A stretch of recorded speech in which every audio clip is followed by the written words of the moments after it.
Welcome to Bounce, playful, unfussy conversations with SoCal's arts and culture stars.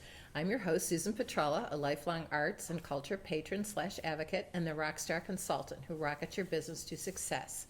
Each Wednesday, I'm hanging out with cool, clever, creative individuals. Today's guest is Eric Leffler.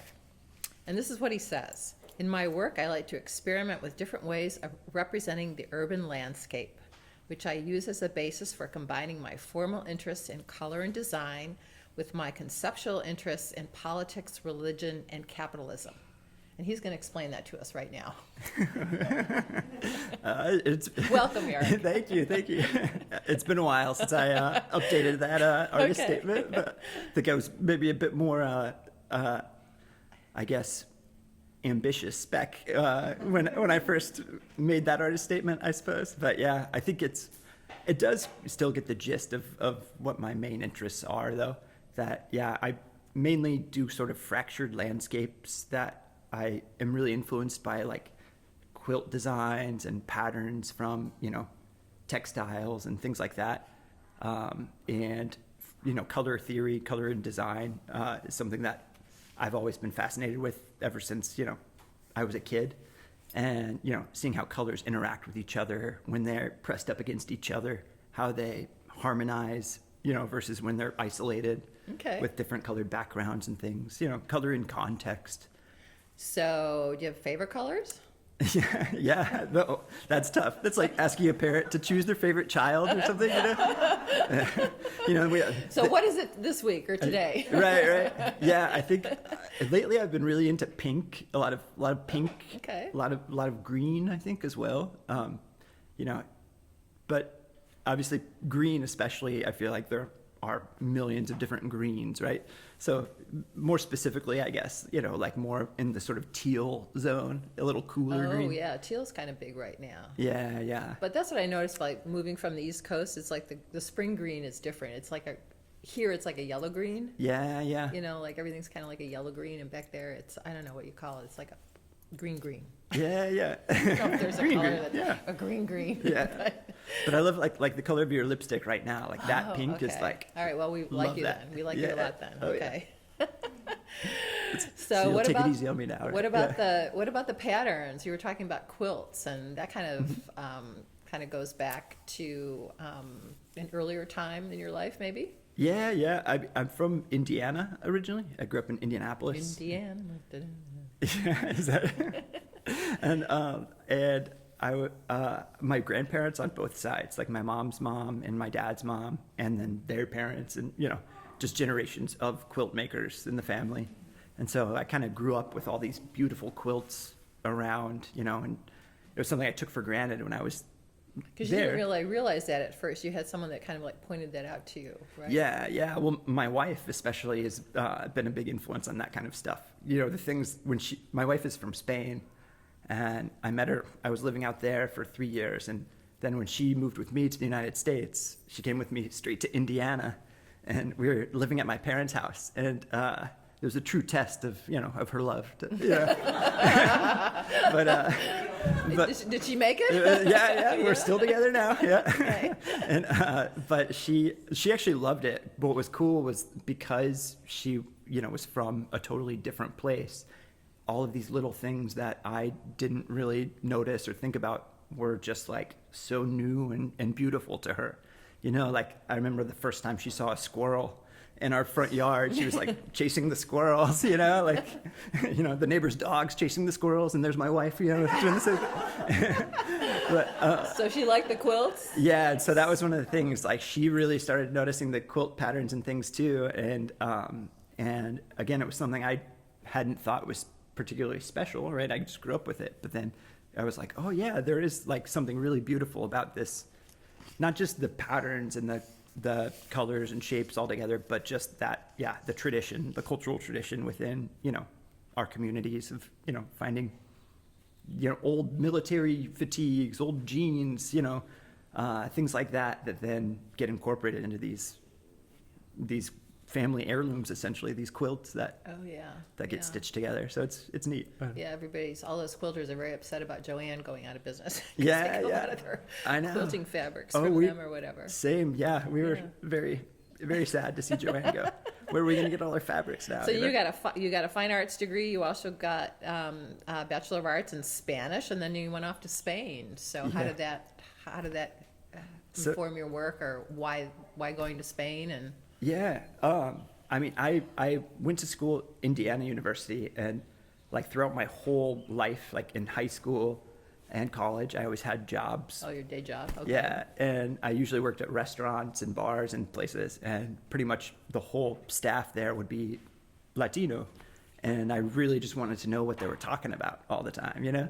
So I grew up, my mom was a Spanish teacher also. Oh, okay. So, Well, you there know, go. I learned some basics from her growing up and stuff, but then a lot of like the street slang and that kind of stuff I learned from my coworkers, and I just wanted to keep learning at that point. It was like, you know, it tickles that part of your brain when you speak a second language. I feel like it's like, I don't know, it's like a really good feeling. Like the first time you ever make a joke in a second language and people laugh, you know, it's like, they're not laughing at me this time. Like they're laughing with me, you know? That's an A+, right? Yeah. It's such a good feeling, right?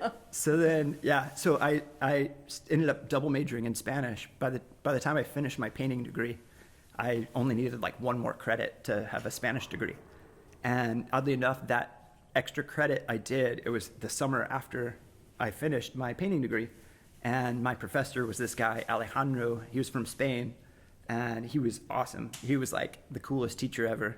One of those like Spanish guys that before and after class, he's just like got a cigarette in his mouth, you know, like one last puff right as he's walking into the door, and then as soon as he's out of the door, he's lighting back up.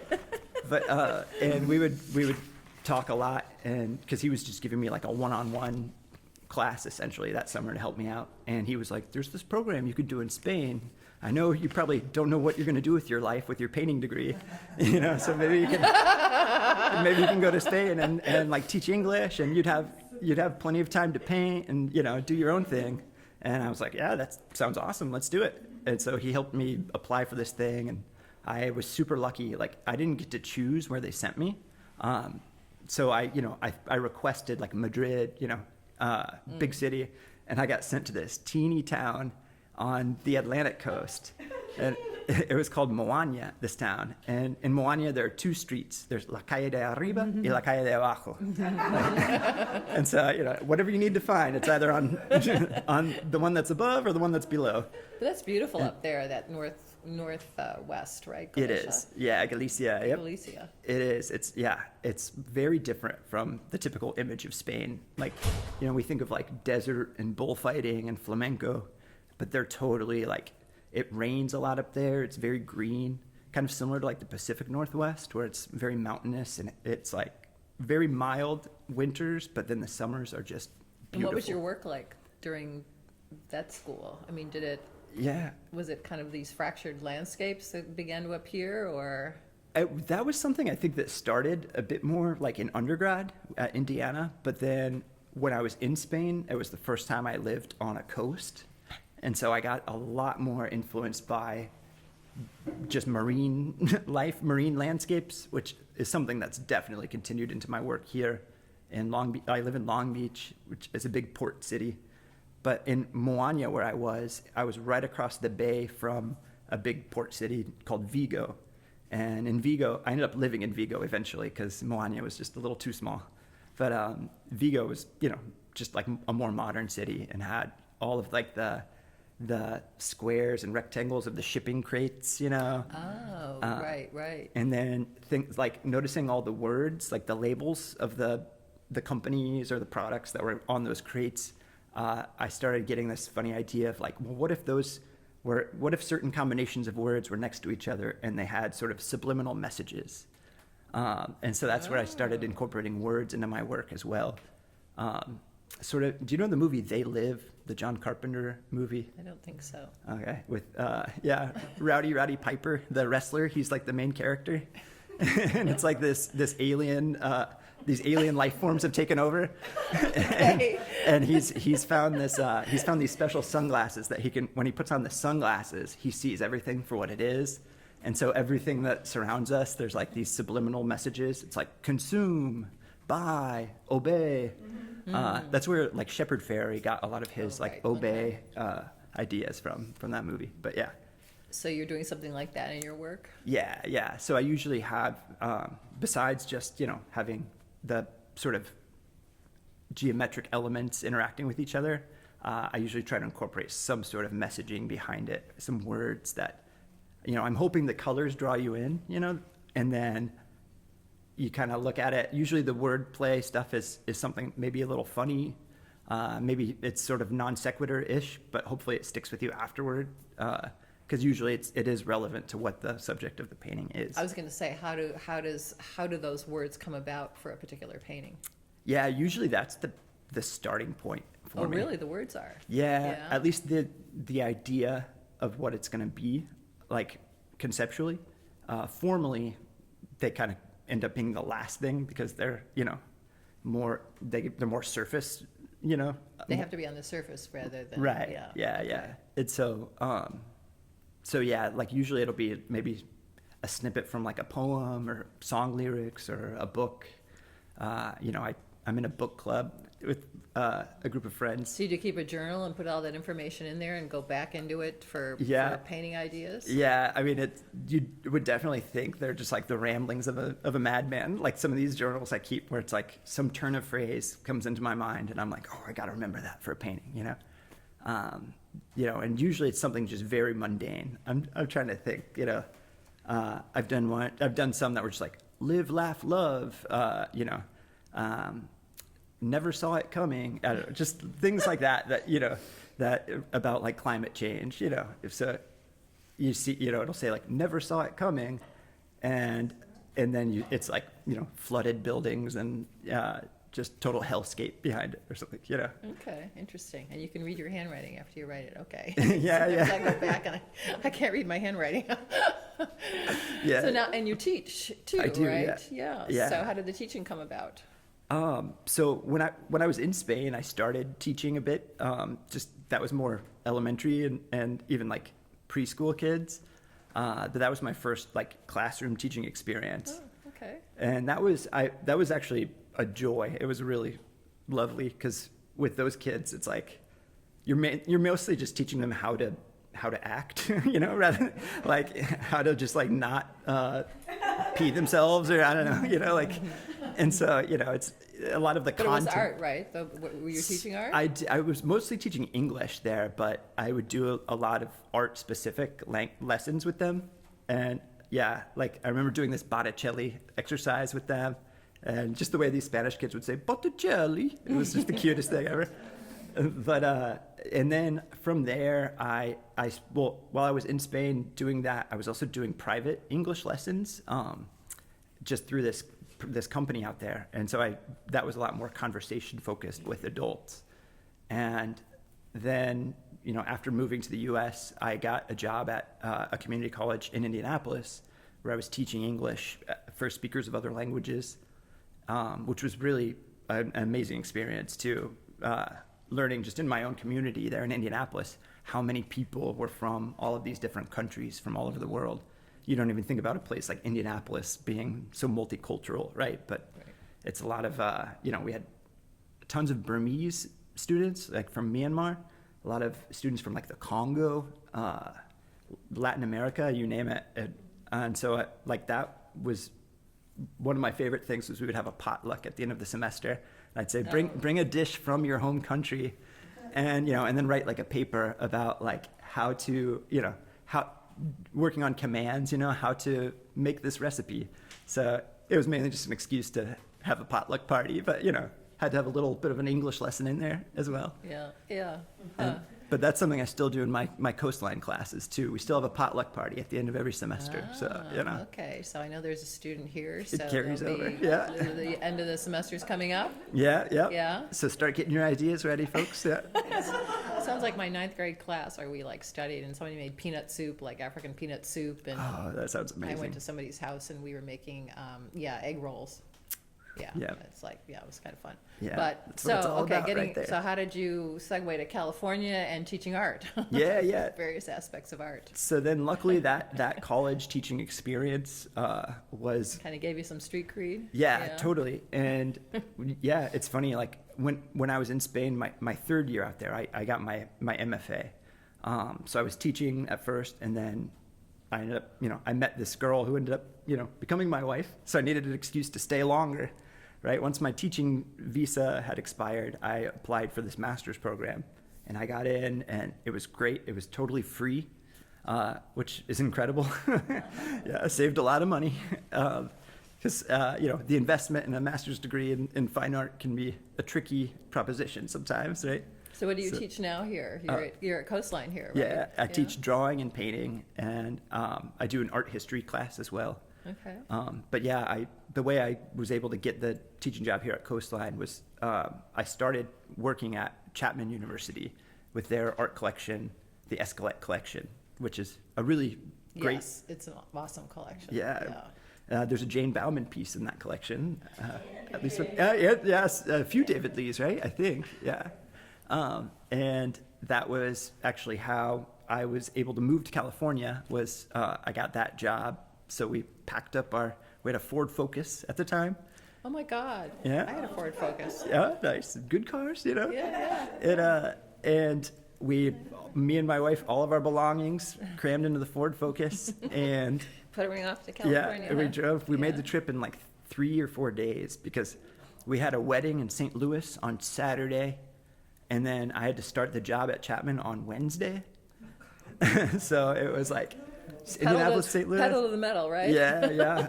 It was nuts. And the air conditioning didn't work in our Ford Focus at the time. And I'm pretty sure Elena, my wife, had like a heat stroke or something on that that ride. She was going crazy. Going through Arizona or whatever. Yeah, New Mexico. And you're going straight west, so just straight at the sun the whole time, too.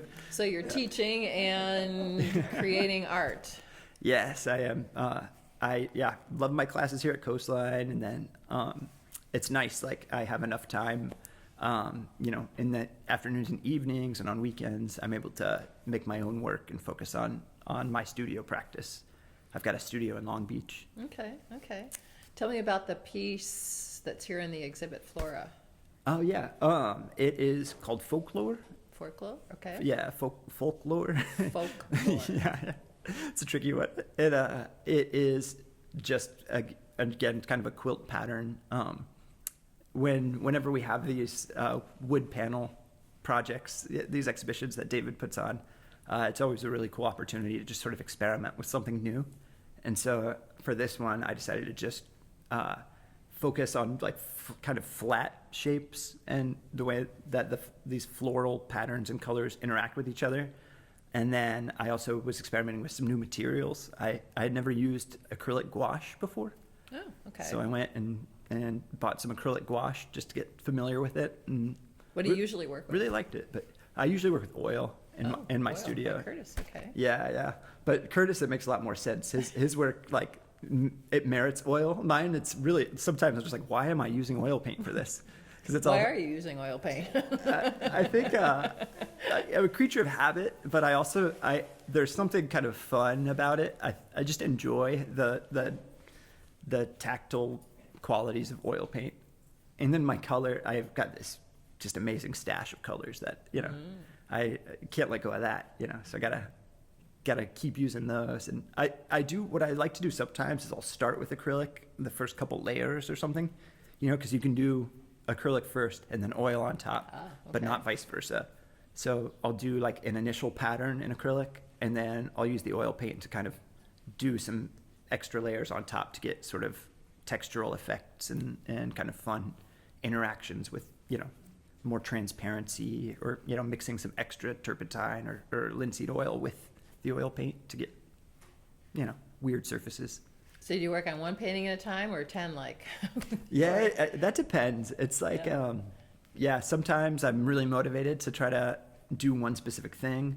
And then other day, like I've done a couple commissions recently where it was like, we want 10 landscapes. And so I kind of start all 10 of them at the same time. I'll stretch them and gesso them and at least get like the base composition down. And then I'll try to figure out, which colors work for, more than one painting or something. So then I'll be like, okay, this green I can use and that one and maybe number 9 over there, and just kind of. So are they the fractured landscapes, or are they more like realistic? Yeah, the commission work, it tends to be more naturalistic, I guess, less fractured. I still have like my stylistic touches, I think, but yeah, the stuff I'll do, commission-based work, it's kind of just, you're at the mercy of the. Yeah, you were saying you did some work for Kaiser Permanente. Yeah. I did. I did like 10 landscapes for them 2 or 3 years ago, and then that went really well and checks cleared. So then, they asked me to do some more a couple of years later, and that was, I guess, about a year ago that I did a second batch of like 7 landscapes for them again. That first batch was it was for the San Marcos hospital that they just built down near San Diego. So it was kind of like, we want one of Vista and one of Carlsbad and one of Encinitas, and so I was kind of just following orders with that one. And then the last group of paintings I did, I think because I had earned their trust with the previous ones, they gave me a bit more freedom. Those new ones are in the Huntington Beach location that they have. Okay. And murals is a thing too, so. Yeah, I've done a couple of murals. I was going to say, if you guys do want to see those paintings, don't injure yourselves on purpose just to go see my paintings. But yeah, the mural, I've done a couple murals. My wife and I collaborated on one in Long Beach at this place. It's this bakery, Alsace Lorraine Bakery in Bixby Knolls. And that was like maybe 10 years ago. And the funny thing is, couple of years ago, my niece came to visit, and we were going to take her to go look at this mural that we did together. And it turns out a tattoo shop moved into the space, and they painted over our mural. They decided they'd rather have it be all flat black, just plain, just a plain black wall instead of our beautiful mural that we worked so hard on. But. Well, maybe you can get Kaiser Permanente, because I passed the Kaiser Permanente on the 91, like in Anaheim, and it's like, my husband was saying, my God, it's such an ugly building. It's like beige back, and it's like, it needs a mural. Yeah, maybe I could talk to those guys. Yeah, I don't know, but that's like, how many feet in the air or whatever, 5 stories high or something like that. Yeah. So. I was going to say, at least Kaiser Permanente, they weren't the ones painting everything black. Yeah, that's true. Wouldn't be very friendly for the patients coming in.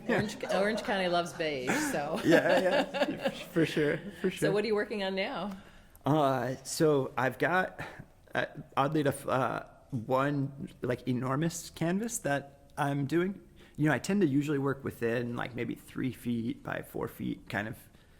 And now you're going wild and crazy? Yeah. I had this friend that moved away, and she had a collection of big stretcher bars that she had built. And this one is, I want to say it's like at least 6 or 7 feet by 6 or 7 feet. It's a beast. And so I've started. You're staring at it, trying to figure out what to do. Yeah. And it's laughing at me constantly, just hovering over me. But I did a couple base layers on that, and I actually think I really want to try to do something figurative, which I haven't done in a while in my own practice. When I teach, it's all observational, figurative, from life. And then in my own practice, it's like the opposite. So I'm trying to kind of meet somewhere in the middle on this one and see if it takes me a new direction. Oh, okay. Yeah, we'll see.